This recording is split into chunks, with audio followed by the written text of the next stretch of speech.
Hello, everybody, and welcome back to another interview with myself, Jamie Theodosi. Today, I'm joined by Tabatha Ricci, who will be taking on Jillian Robertson next weekend on UFC on ABC 5 in Jacksonville, Florida. Tabatha, how are you today?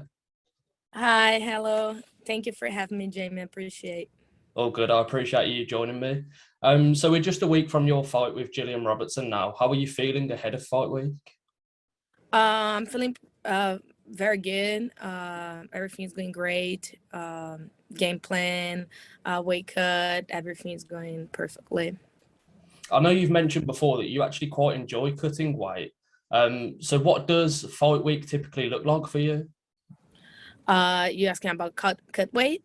Yes, because I know you've said previously in interviews that you quite enjoy the process of cutting Yeah, yeah. weight. So is that something that you don't have to focus on too much when it comes to fight week? Well, my body is already know like when I'm gonna go to fight. So actually, we're going every camp the same, you know. So thank God I don't need to worry much about suffering my weight cut. It goes pretty smooth, you know. Just keep dying and sweating every day a little bit, and then just getting weight. So it's nothing like that. I suffer, you know, a lot. It's just like Yeah, mental. Yeah.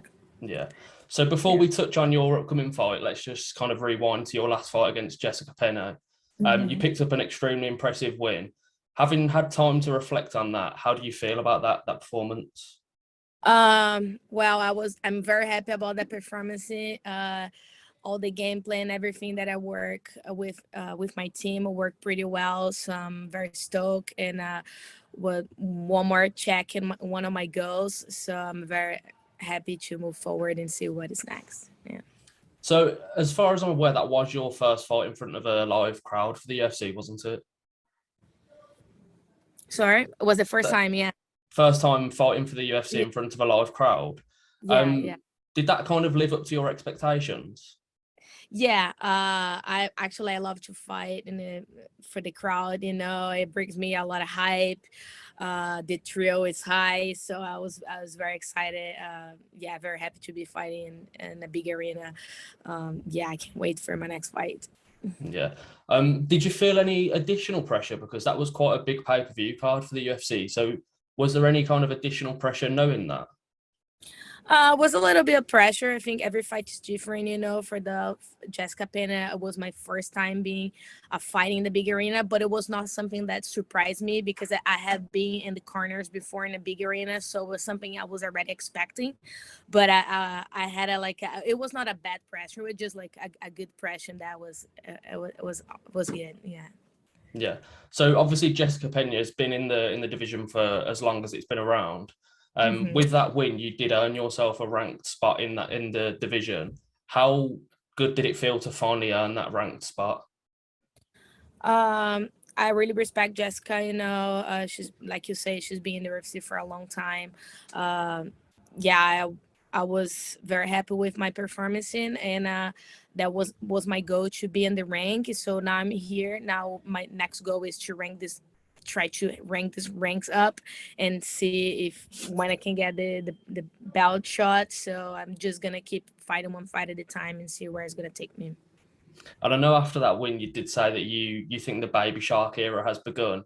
Yeah. How do you envisage that era going? I feel this era just getting started, you know, and each camp that I go to, I'm only getting better, you know. I'm my goal is master all these skills in MMA, you know, because it is not only jiu-jitsu, just striking. We gotta be well rounded in this game. So that's my goal to be master all the areas, you know, and it takes time and I think on my way and then this area just getting started. Yeah. Yeah. So let's talk a bit about Gillian Robertson, obviously your opponent for next week.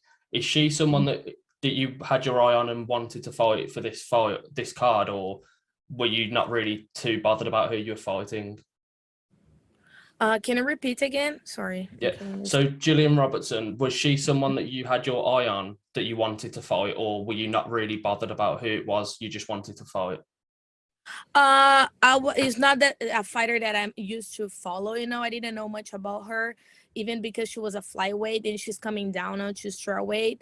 I think I just knew about her because she fought my friend, and that happened, and now it's happening. We're gonna fight, so that's why I have to study her, look her fights, know a little bit more about her. But it was not somebody that I was looking to, because she just went down the division. But yeah, she's a very tough opponent.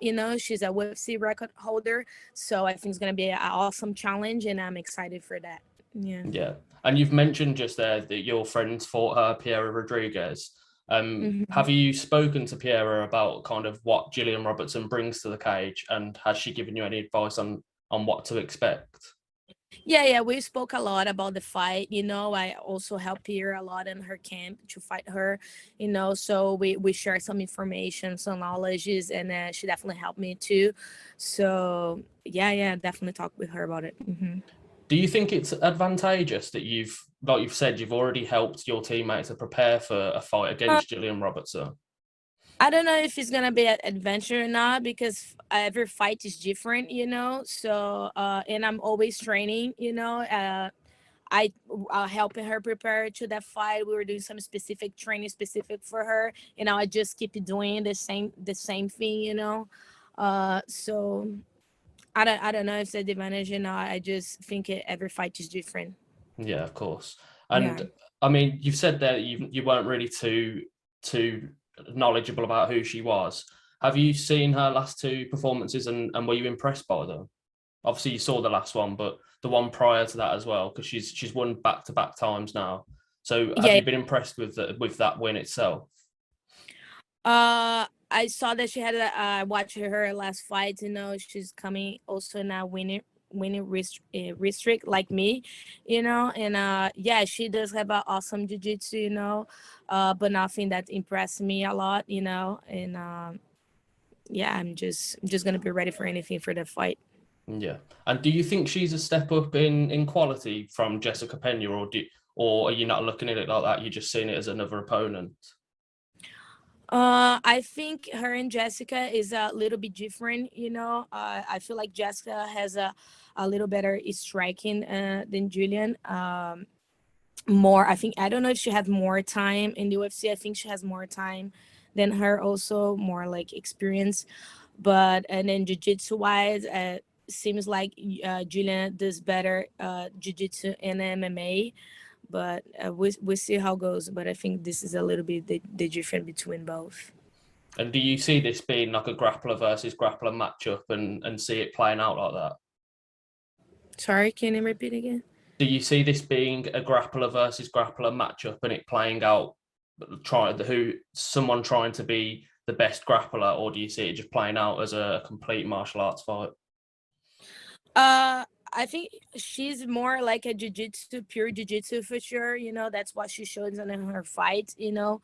Uh, I'm looking more to looking to be more round in any areas in MMA. So but we'll see what that's gonna plan. And how do you think your jiu-jitsu compares to hers? Because obviously you're a phenomenal jiu-jitsu player yourself. I think my jiu-jitsu is pretty good too. Yeah, I compete at a lot of tournaments. I compete in the BJJF words, gi, Pinams, in Brazil a lot. I do have a lot of experience. If she wants to go to the ground, I'm more than ready for her. I have a lot of experience in jiu-jitsu. I come from the grappling, and I started in judo, so I'm very comfortable and very confident in my grappling. Yeah. And I just want to get your thoughts on Amanda Nunes retiring this past weekend as well. I know she's not part of your division itself, Yep. but obviously a massive star in Brazil and in mixed martial arts in general. So what was your reaction to Amanda Nunes retiring? She's inspired me a lot. I think the whole world, especially in Brazil, I think she did great retiring right now in her apps. She's the top notch, and I think she's doing great now. She's gonna enjoy her family. She doesn't need to prove nothing to nobody. She did what should be done. And I think the world's proud of her.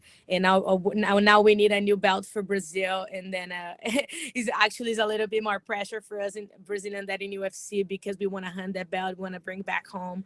And but I feel like all Brazilians, all the world is proud of her. You know, she lived a legacy. I think everybody here in the another generation that's coming are always gonna look up to her. Yeah, definitely, and that's a perfect way to say it, to be honest. Yeah. If I could, I'd just like to finish off with a couple of fun questions, obviously ahead of fight week, just kind of take your mind off the fights a little bit. So just a couple of fun questions, just answer them as you hear them. So if you're ready, I'll begin. Yeah. So if you could change or add one rule in MMA, what would you change or add?